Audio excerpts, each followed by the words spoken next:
Rồi. Quay kết quả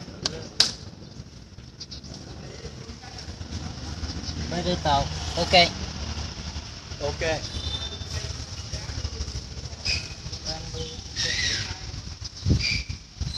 Này.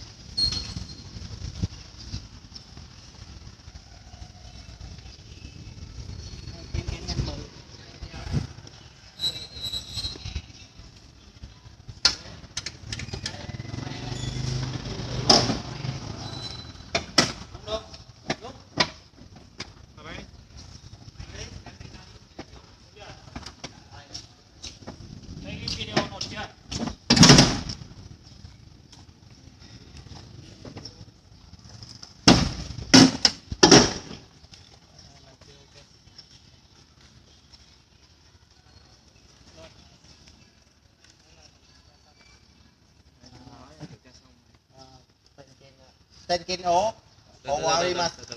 Tenkin O Owarimasu. Oiru ga dame. Tenkin wa Owarimasu. Ok. Rồi, bây giờ mấy đứa tập trung đây, báo cáo đi.